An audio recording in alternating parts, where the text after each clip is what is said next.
Guten Morgen aus Köln. Es ist Mittwoch, 19. August, 8 Uhr morgens, circa 19 Grad. Sehr, sehr angenehm. Endlich mal nach der Hitzewelle. Und ja, heute gibt es mal eine kleine Führung durch die Kölner Altstadt. Viel Spaß.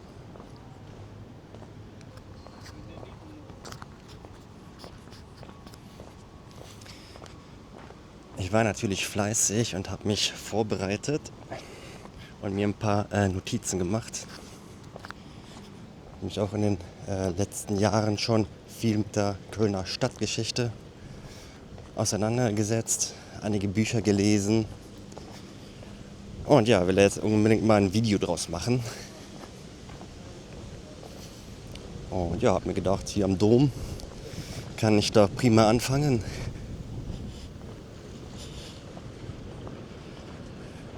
Gebaut von 1248 bis 1880, über 600 Jahre. Allerdings auch mit einer Pause von circa 1560 bis 1842 aus finanziellen Gründen unter anderem.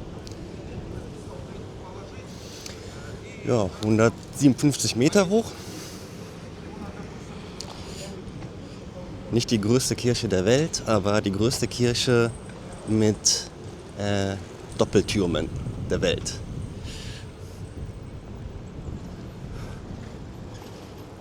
Genau, das hier, was hier steht, diese Skulptur, ist die sogenannte Kreuzblume. Das ist das, was beide Turmspitzen oben auf der Spitze stehen haben. Also eine Kopie davon.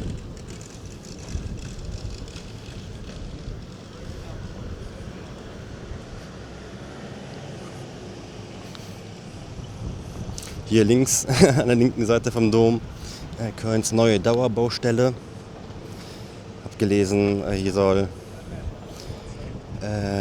die Gehwege verbreitert werden in der Richtung zum Hauptbahnhof. Und ja, deswegen wird es hier wohl, wie ich gelesen habe, 2 Jahre wird die dann gebaut.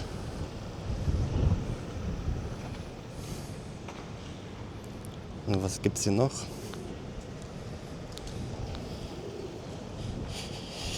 Hier vor mir Kölns ältestes noch existierende Café, Café Reichhardt. Hat bereits 1855 aufgemacht, damals noch an der Hohe Straße, wurde dann 1905 hier hingezogen, an diese Stelle. Und zwar mit der kuriosen Adresse unter Fettenhennen 11. Wurde im Krieg leider zerstört, aber hat dann hier an derselben Stelle wieder aufgemacht anschließend und ist ja, wie ich gelesen habe, jetzt inzwischen auch erst Kölns ältestes Café, das noch existiert, denn erst vor kurzem hat das Café Eigel dicht gemacht, ich glaube in der Brückenstraße, bin mir nicht sicher, ob ich da jemals drin war, und das war noch ein paar Jahre älter, noch ein paar Jahre vorher aufgemacht, ist aber wohl, ja, hat endgültig geschlossen. Deswegen ist Café Reichhardt inzwischen das älteste Café von Köln, das noch auf hat, oder das noch existiert.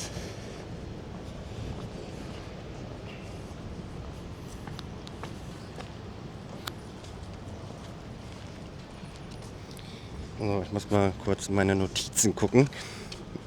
Weiß zwar auch einiges aus dem Kopf, aber ich will mich natürlich nicht vertun.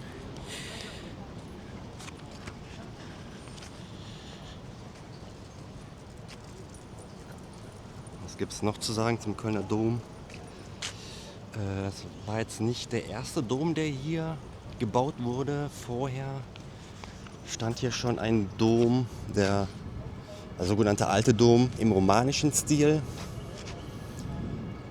Der wurde aber dann, also gebaut im 9. Jahrhundert, ich glaube so um 870 glaube ich, eingeweiht circa. Wurde aber dann im 13. Jahrhundert als zu klein empfunden. Musste was Größeres her. Und zwar warum? Weil 1164 hier nach Köln die Knochen der heiligen drei Könige kamen aus Mailand. Ein absolutes Heiligtum für die Kirche und die haben so einen hohen Pilgerstrom ausgelöst, dass dann der alte Dom als zu klein empfunden wurde. Ja, und da hat man halt einen größeren Dom gebaut. Damals im noch brandneuen gotischen Stil. Aber Fun Fact, es wurde damals noch nicht, dieser Architekturstil wurde damals noch nicht gotisch oder Gotik genannt, sondern, Moment, das muss ich jetzt leider ablesen. Das wurde genannt, der Stil Opus Francigenum, der lateinische Begriff für französischer Stil oder französisches Werk. Die Gotik kommt ja aus Frankreich.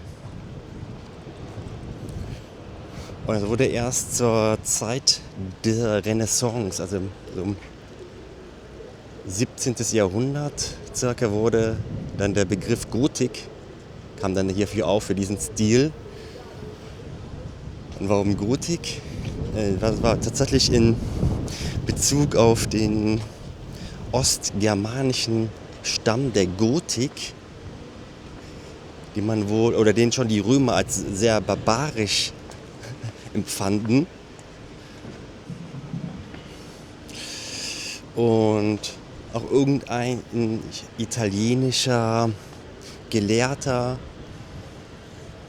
zur Zeit der Renaissance, das so ein bisschen abfällig, den gotischen Stil, dem gefiel der nicht. Ich habe jetzt seinen Namen vergessen.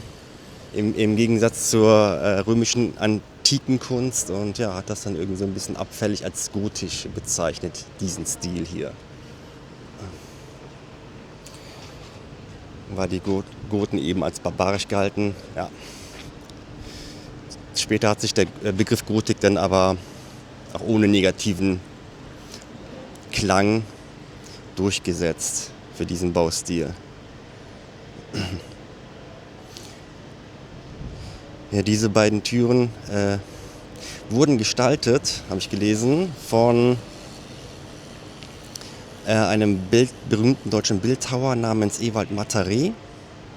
Er war Professor an der Kunstakademie Düsseldorf, lebte, glaube ich, bis in die 60er. Und die linke oder Teile der linken Tür mitgestaltet von seinem damaligen Schüler 1948 namens Joseph Beuys. Und zwar hat er unter anderem an der linken Tür dieses Kreuzsymbol gestaltet, hatte damals 1948 auch noch in der Mitte des Kreuzes ein Stück von seinem Rasierspiegel angebracht. In der linken Tür. Hat wohl nicht lang gehalten und fiel heraus. Und das war 1948, wurden hier die Türen am Südportal neu gestaltet zur 700-Jahr-Feier der Grundsteinlegung des Doms. Und die Älteren werden Joseph Beuys kennen, die Jüngeren vielleicht nicht unbedingt. Einer der wichtigsten Künstler Deutschlands. Gelebt von 1921 bis 1986. Und hat auch an der Kunstakademie Düsseldorf Bildhauerei studiert. Ging aber dann später mehr über zu Performances. Unter anderem. Ziemlich witziger Typ.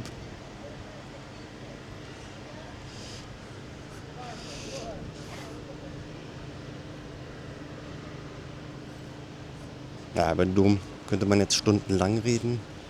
Will aber das natürlich nicht zu lang machen.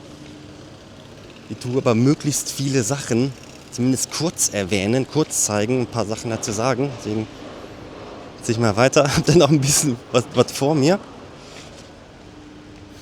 So, was haben wir hier? Das ist das Römisch-Germanische Museum. Dieser graue Betonklotz hat gerade noch zu, oder gerade schon seit Jahren, wegen kompletter Sanierung. Ich weiß jetzt nicht, wann es wieder aufmacht, noch nicht so schnell. Und hier ist, das Museum ist berühmt für das sogenannte Dionysos-Mosaik. Wahrscheinlich, ja, auf jeden Fall aus römischer Zeit, ungefähr 200 nach Christus. Wurde das hier gefunden, als hier 1941 der Dombunker ausgegraben wurde. Genau an dieser Stelle, wo heute das Römisch-Germanische Museum steht, war damals der Dombunker. Da wurde das Mosaik gefunden mit, glaube ich, 1,5 Millionen Steinchen.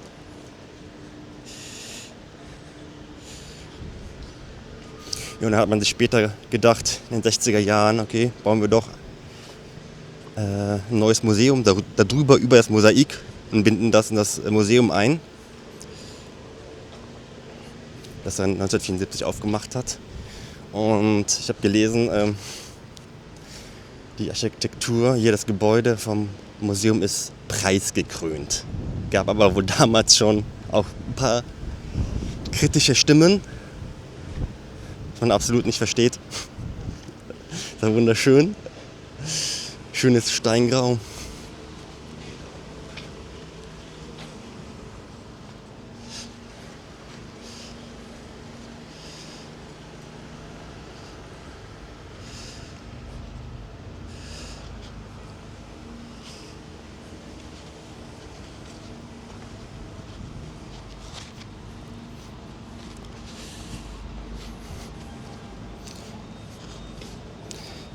So, und als hier das Museum in den 60er und 70er Jahren gebaut wurde, mit der Tiefgarage unten drunter, hat man währenddessen hier eine römische Straße gefunden, die aber hier um 6 Meter hierhin versetzt, damit man eben diese Tiefgarage bauen konnte.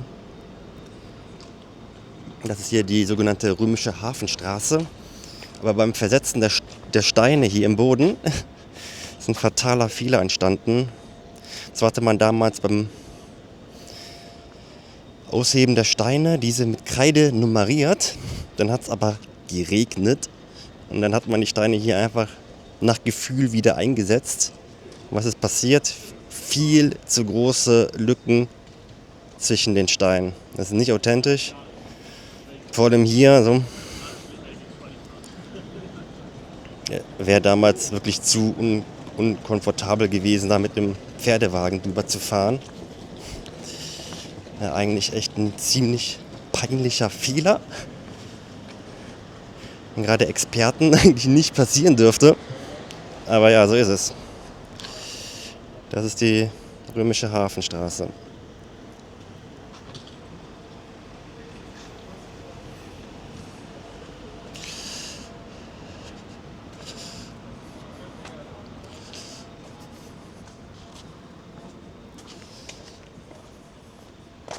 So, weiter geht's Richtung Altermarkt.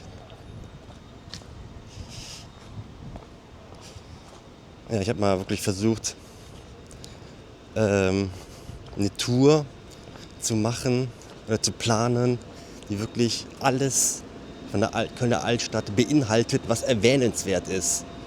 Aber ohne, dass es zu langatmig wird. Aber ich will auch versuchen, nichts Wichtiges wegzulassen. Mal sehen, ob mir das gelingt.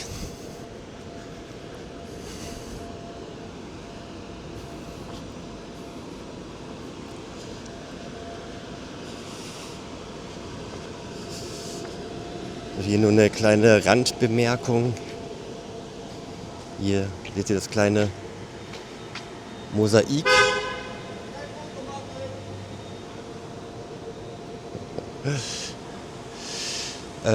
Ist gemacht von einem französischen Künstler namens Invader. Und ja, das soll Motiv sein aus dem alten Videospiel Space Invaders von 1980. Und diese Motive, diese kleinen Mosaike bringt er in Großstädten auf der ganzen Welt an. So heimlich. Und wohl eine Nacht- und Nebel-Aktion immer. Ähnlich wie Banksy, halt nur mit Mosaiken. Aber es gibt eine Webseite, wenn man bei Google eingibt, Invader Künstler, kann man sehen, in welchen Städten solche kleinen Mosaike von ihm angebracht worden sind.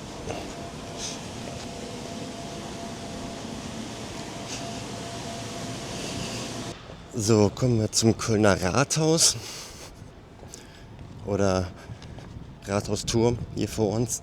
Und das Rathaus selber daneben an, wie man wahrscheinlich jetzt schon sehen kann, eine Riesenbaustelle.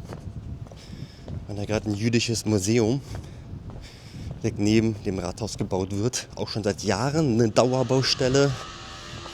Bin mal gespannt, wann das fertig wird. Deswegen kommt man auch an das Rathaus selber gar nicht ran, richtig.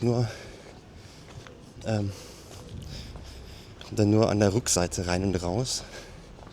Ja, das ist der Rathausturm.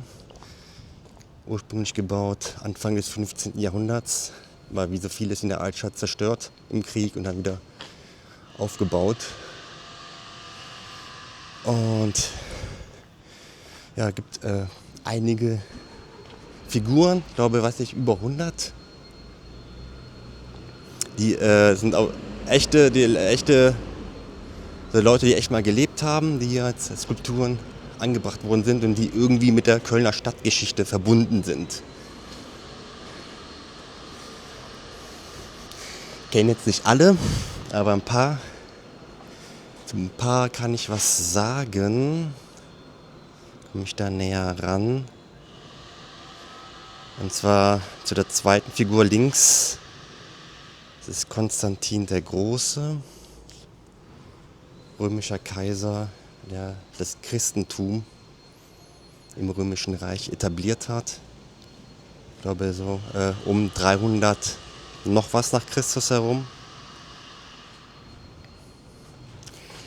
Hier diese Frau, das ist Agrippina die Jüngere, die hier in Köln im Jahre 15 oder 16 nach Christus geboren wurde. Die wurde später Frau des römischen Kaiser Claudius, obwohl der eigentlich ihr Onkel war. Aber es wurde dann extra irgendwie ein Gesetz geändert, dass die beiden heiraten konnten, Onkel und Nichte. Und die haben ja auch ein Kind bekommen, der spätere Kaiser Nero. Und ja, sie ist auch sehr, sehr wichtig für Köln, denn als sie hier geboren wurde, war das nur eine einfache Siedlung, 15, 16 nach Christus, wahrscheinlich 2 Jahrzehnte vor ihrer Geburt gegründet, als das sogenannte Oppidum Ubiorum, das Lateinisch bedeutet Siedlung der Ubier, wurde eigentlich von den Römern gegründet. Und die haben hier aber zusammen mit dem germanischen Stamm der Ubier gelebt. Haben die sogar hier ursprünglich von der rechten Rheinseite auf die linke Rheinseite rübergeholt und dann hier zusammen in einer Siedlung mit denen gelebt. Und Agrippina, die Jüngere, die hier geboren wurde, hat dann später ihren Geburtsort in eine römische Kolonie umwandeln lassen, und zwar im Jahre 50 nach Christus. Und diese römische Kolonie wurde dann genannt Colonia Claudia Ara Agrippinensium.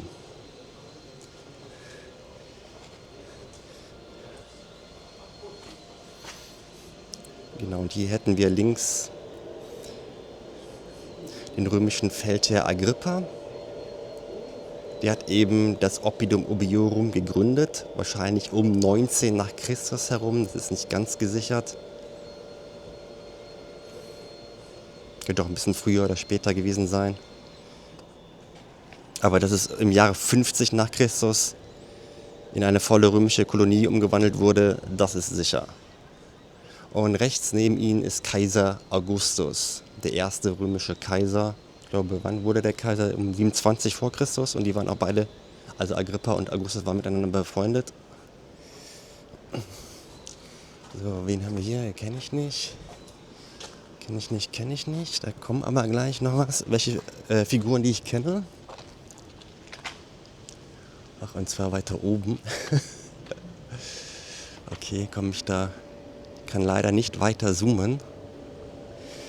Genau an der Ecke, das ist Gerhard von Riele, auch genannt Meister Gerhard. Der hat den gotischen Dom damals im 13. Jahrhundert geplant. War auch der erste Dombaumeister. Und genau eine Figur weiter rechts, das ist der Erzbischof Konrad von Hochstaden. Der hatte eben den Auftrag gegeben, 1248 bzw. ein Jahr oder 2 Jahre vorher, den neuen gotischen Dom bauen zu lassen, also einen größeren Dom. Und ja, man beachte die Figur unter Konrad von Hochstaden, direkt drunter, da, ja. Entblößt eine Figur ihr Hinterteil und hat ihr bestes Stück im Mund. Und ja, solche Figuren gibt es hier überall, also nicht überall, hier und da wirklich, in Köln. Was jetzt genau der Hintergrund ist von dieser Figur, weiß ich nicht, aber es könnte wohl irgendwie auch so ein ironischer, spöttischer Ausdruck sein, was man so von der Kölner Obrigkeit gehalten hat. Ich weiß jetzt auch nicht, ob die jetzt zufällig oder bewusst unter die Figur von Konrad von Hochstaden eingebracht worden war, weil er vielleicht sich bei den einen oder anderen unbeliebt gemacht hat oder die Erzbischöfe von Köln früher im Mittelalter wirklich teilweise als sehr streng gehalten. So, das ist der Altermarkt. Noch nicht viel los. Aber wollte ja auch bewusst wirklich morgens hier diese Tour machen. Eigentlich noch früher. Bin ich dann doch nicht geschafft. Ich wollte halt noch eine leere Stadt haben. Oder eine möglichst leere Stadt.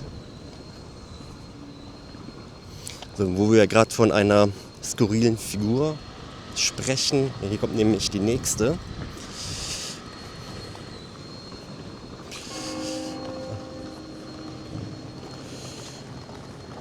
Ja, das ist nochmal der Rathausturm in einer anderen Perspektive.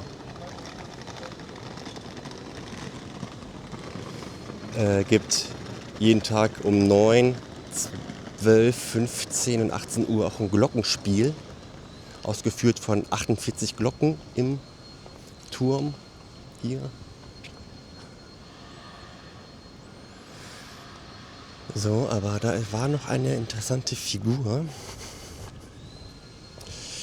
Und zwar der sogenannte Kallendresser. Zwar hier irgendwo oben angebracht. Ach ja, ich hoffe, man sieht das. Hier in dem mittleren Haus, oben oberhalb des linken Fensters, hat auch sein Gesäß entblößt. Der sogenannte Kallendresser, was Kölsch ist und Regenrinnenscheißer bedeutet, weil er wohl wirklich ja, seine Notdurft in der Regenrinne verrichtet und auch gemacht von dem Bildhauer Mataré, den ich eben erwähnt habe, am Dom, der das Südportal mit Joseph Beuys zusammen gestaltet hat. Der hat diesen Kallendresser gestaltet. Sollte halt eben auch eine spöttische Bemerkung gegenüber der kölschen Obrigkeit sein.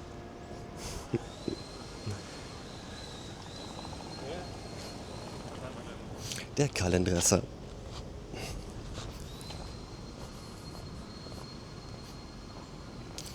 So, hier, wo ich gerade drauf zulaufe, das ist der Jan von Werth Brunnen.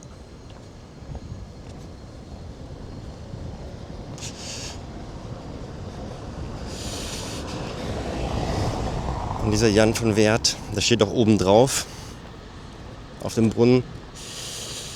Geboren um 1591 in Büttgen bei Neuss, auch eine sehr wichtige kölsche Persönlichkeit. Der hat im 30-jährigen Krieg mitgekämpft, war eigentlich ursprünglich nur ein einfacher Söldner, ist aber immer weiter aufgestiegen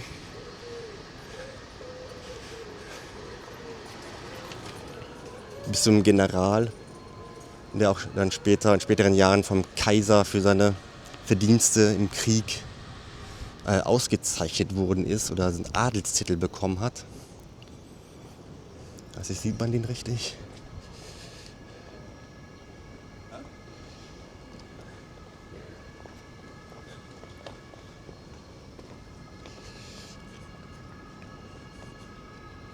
Jan von Werth.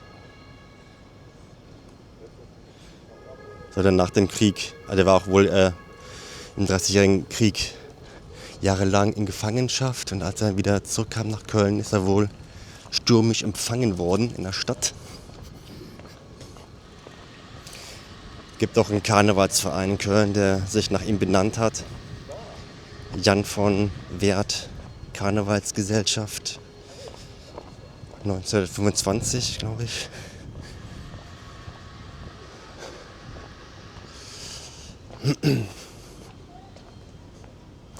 Ach, apropos Geschichte, will ich auch zumindest mal kurz zeigen.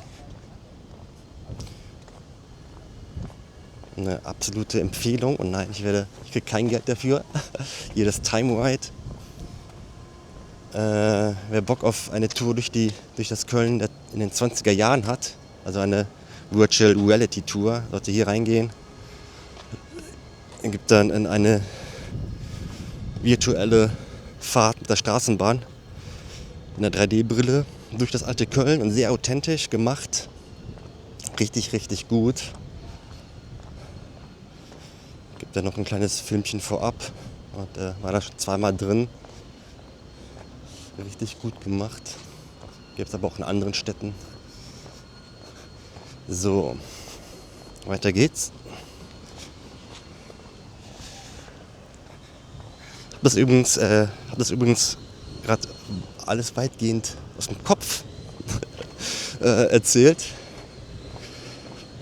Aber ja, es war eigentlich doch trotzdem gut, mir das vorher alles aufzuschreiben. Konnte ich mir das alles noch mal ein bisschen besser merken. So, ja.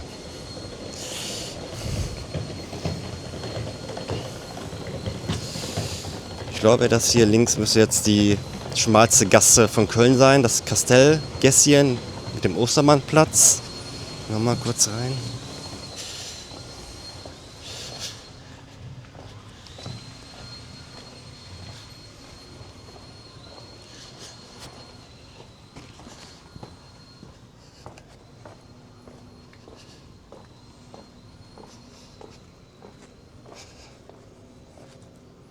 So, und das hier, das ist der Ostermannbrunnen, benannt nach Willi Ostermann, auch ein sehr, sehr berühmter Kölner.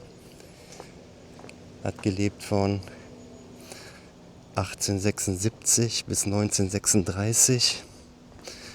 So ein kölsches Urgestein und Liedermacher oder Schreiber und Komponist, Sänger. Der hat Lieder geschrieben im kölschen Dialekt, weitgehend auch für den Karneval. Willi Ostermann. Ich glaube, das berühmteste Lied ist Heimweh nach Köln, was auch quasi die inoffizielle Hymne der Stadt ist.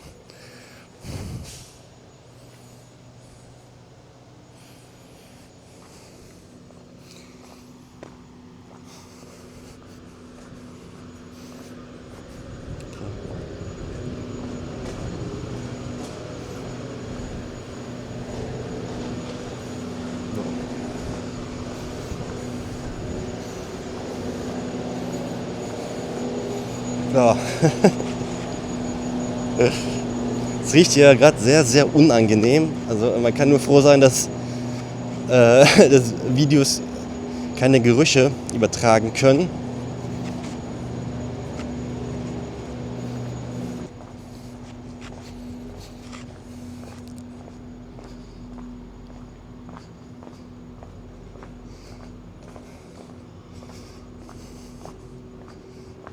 So, ja, das ist eigentlich so meine Lieblingsgasse von Köln auf dem Rotenberg. Man hier auch echt ja, richtig gute Aussicht hier auf die Kirche Groß St. Martin hat. Zu der geht es jetzt auch.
Bevor es zu Groß St. Martin geht, hier noch eine kleine Bemerkung.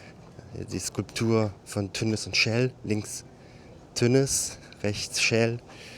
Zwei kölsche Urgesteine. Zwei Figuren aus dem sehr traditionellen kölschen Henneschen-Puppentheater. Und irgendwie so zwei typische Kölner darstellen.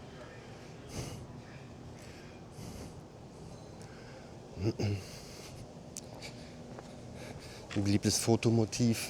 Und die Figuren, also Tünnes ist glaube ich von 1801 oder 2, war so alt wie das Henneschen Theater selber. Und irgendwann kam dann noch Schell dazu, glaube ich 50 Jahre später.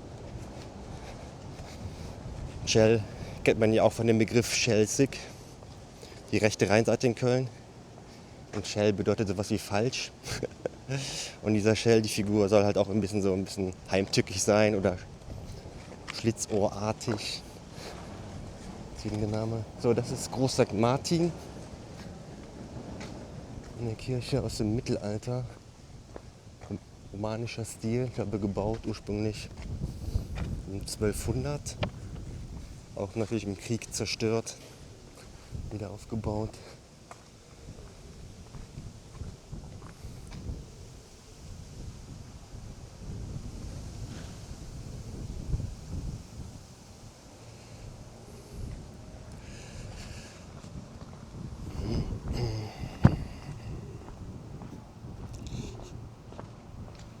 So, geht mal direkt weiter. Ich will das Video ja nicht zu lang machen.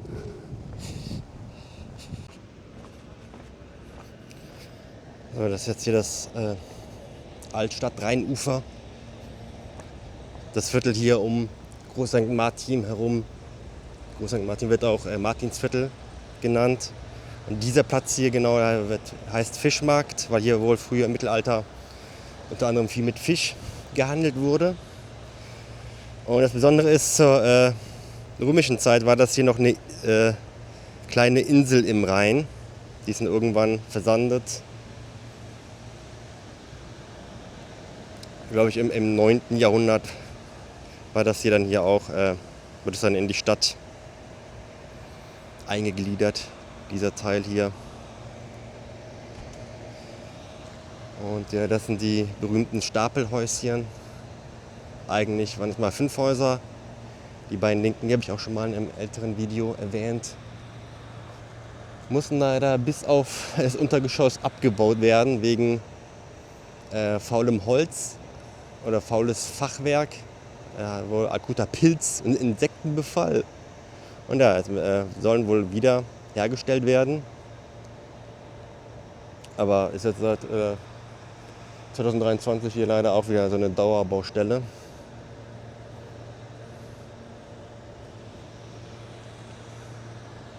Das hier ist das sogenannte Stapelhaus. Wurde früher halt auch Fisch gelagert, unter anderem. Heute ist da, glaube ich, das Kölner Handwerk drin. Bin ich aber selber noch nie drin gewesen.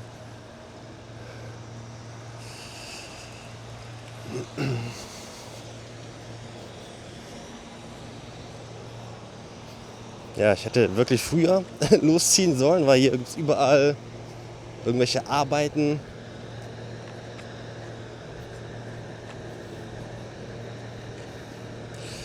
Naja,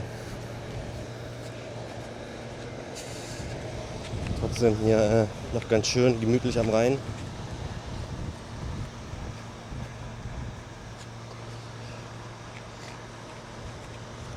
Da die Hohenzollernbrücke.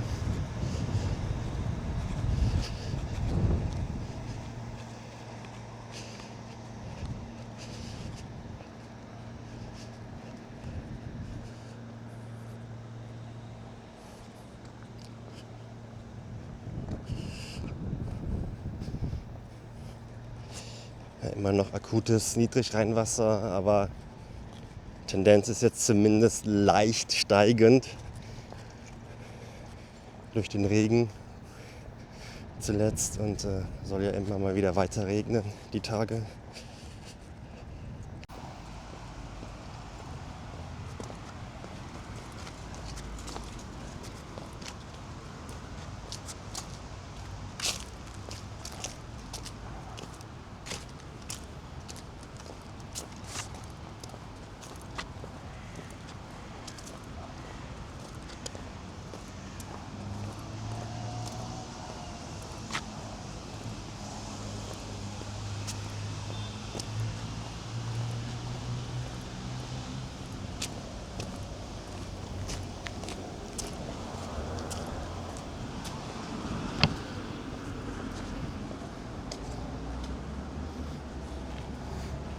Das ist das Henneschen-Theater, was ich eben erwähnt habe. Ein ganz traditionelles kölsches Puppentheater. Hat ursprünglich wirklich schon 1801 oder 2 eröffnet. Bin ich selber aber nur ein einziges Mal drin gewesen als Kind. Konnte auch fast nichts verstehen, weil die wirklich richtiges Urkölsch sprechen. Und ich finde bis heute, dass die Figuren irgendwie komisch aussehen. Ich weiß auch nicht. Oder hier. Die haben irgendwie so komische Augen. Ja. Also ich hoffe, man sieht das hier durch die Verspiegelung. Spiegelt leider extrem.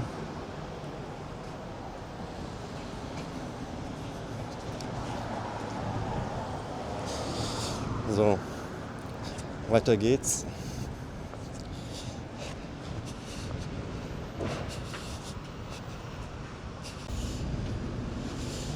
So, das ist jetzt hier der Heumarkt. Hier wurde im Mittelalter mit Heu gedealt. Und der Heumarkt ist bekannt für das Reiterdenkmal. Das Original war ursprünglich von 1878 und der Reiter ist der preußische König Friedrich Wilhelm III. Das war auch eine Kopie vom Original im Krieg. Hat den Krieg leider nicht überstanden, das Original. Ich habe dann mal ein altes Foto gesehen. Am Ende des Krieges wurde das hier auf jeden Fall das Denkmal getroffen. Hat es komplett vom Sockel gerissen. Das nur noch ein Bein vom Pferd ist auf dem Sockel stehen geblieben. Den Rest hat es runtergerissen. Und dann irgendwann wurde es dann ersetzt.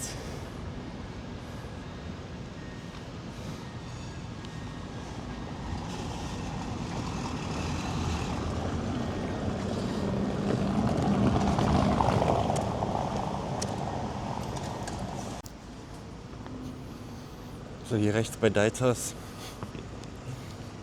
kann man das ganze Jahr über Kostüme kaufen, Karnevalskostüme. Oder wenn man zum Oktoberfest will, Lederhosen oder sonst auch Kostüme aller Art.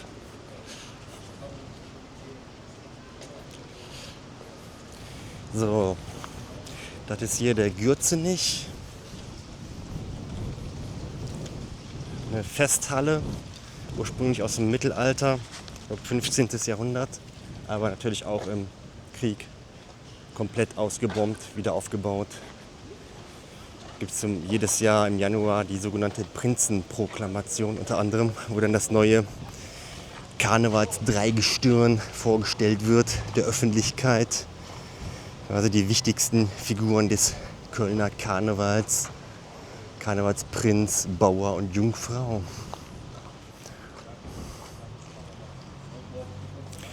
Das hier übrigens ein Rest von der römischen Mauer, die ursprünglich, glaube ich, kurz nachdem das Oppidum Ubiorum in das CCAA umgewandelt wurde, Colonia Claudia Ara Agrippinensium, habe ich ja vorhin erwähnt. Die einfache Siedlung wurde dann eine volle römische Kolonie im Jahr 50 nach Christus und bekam dann anschließend eine Stadtmauer. 4 Kilometer lang, also 1 Kilometer in jede Richtung. Das hier war die Ostseite. Und dann kann man auch gut erkennen, dass jetzt hier rechts von der Mauer war halt Wasser. Da war ja hier rechts die Rheininsel. Die ja eben auch erzählt, das heutige Martinsviertel war früher mal eine Insel. Und deswegen ist die römische Mauer auch nicht ganz an den Rhein gebaut worden, sondern halt links neben der Insel.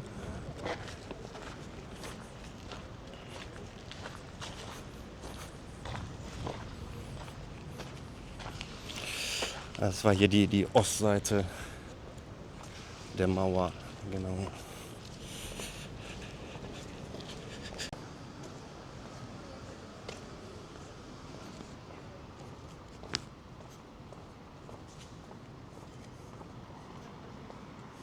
So, das hier alles noch der Gürzenich.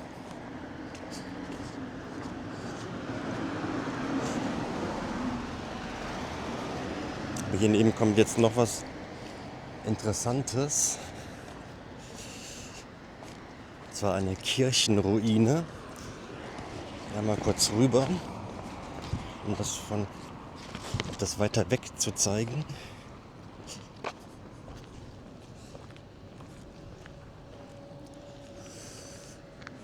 Und zwar ist das die Kirchenruine Alt St. Alban. Ursprünglich bereits zum ersten Mal im Jahr 1172 erwähnt. Dann im Zweiten Weltkrieg bis auf den Kirchturm zerstört.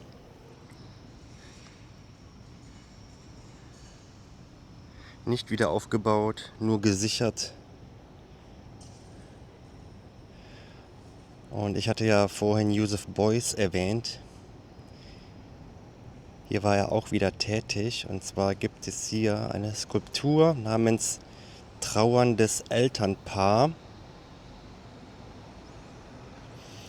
zwar ist es eine Kopie von der gleichnamigen Skulptur von Käthe Kollwitz,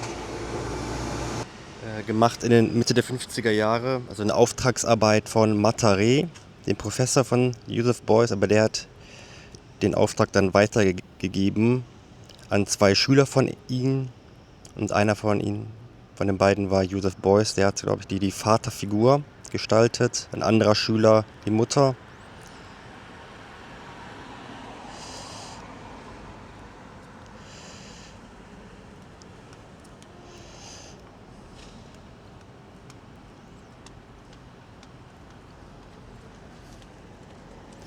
Genau, hier müsste das auch stehen. Alt St. Alban, eine der ältesten Pfarrkirchen Kölns, im Mittelalter wiederholt umgebaut.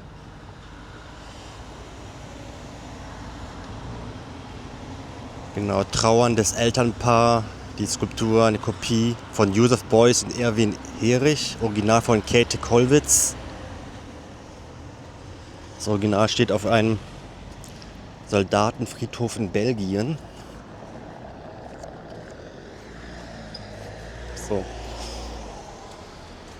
Kommen wir langsam zum Ende, sonst ufert das hier noch total aus. Es gibt aber noch 2 wichtige Gebäude. die ich noch erwähnen will. Das erste davon ist hier.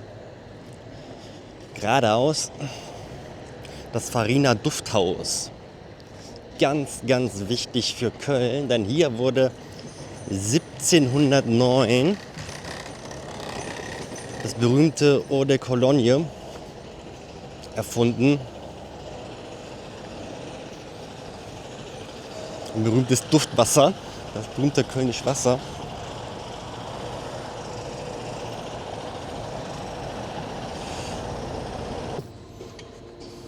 Erfunden oder hergestellt von einem Italiener namens, hier steht's, Johann Maria Farina. Der wohnte damals hier in Köln und er hat eben das berühmte Kölsche Duftwasser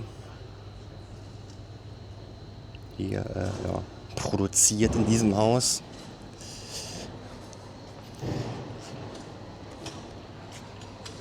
Farina Cologne oder Cologne, je nach Aussprache, aber eigentlich muss man das französisch aussprechen. Eau de Cologne. Die Originalaussprache ist französisch. So. Und wo wir gerade bei Kölnisch Wasser sind, beziehungsweise Eau de Cologne, da gibt es ja noch was Bekanntes. Da geht es jetzt hin. Da muss man nur ungefähr ein paar hundert Meter hier geradeaus laufen.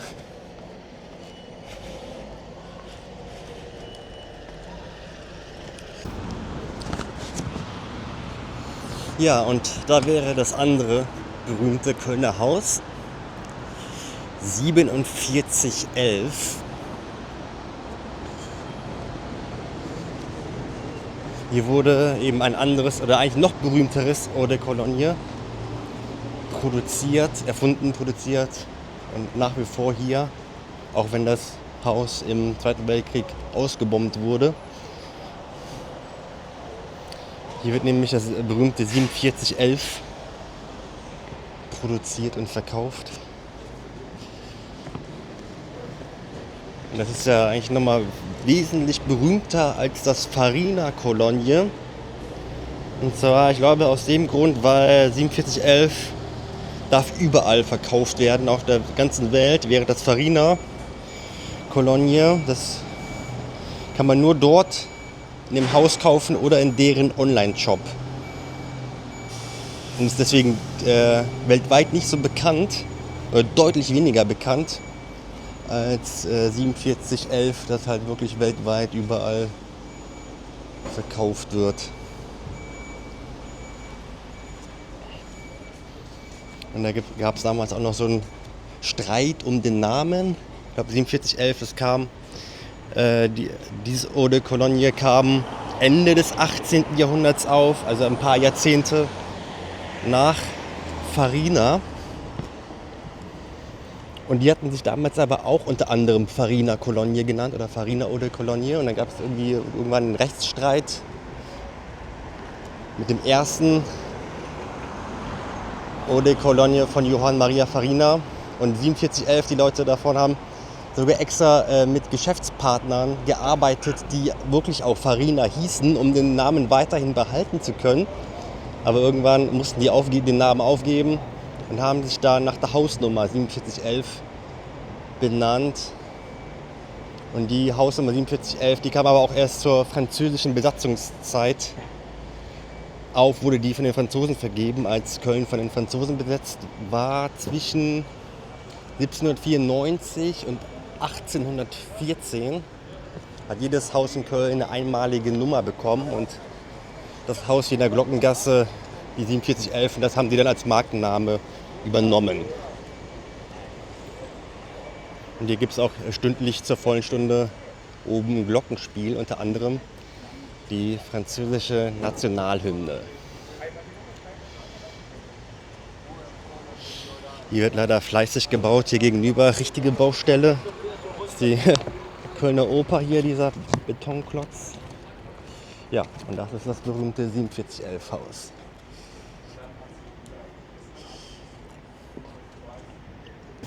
Alles klar, das war's dann von mir. Ich hoffe, euch hat das Video gefallen. Lasst doch gerne Feedback in den Kommentaren da und gerne auch ein Like und ein Abo.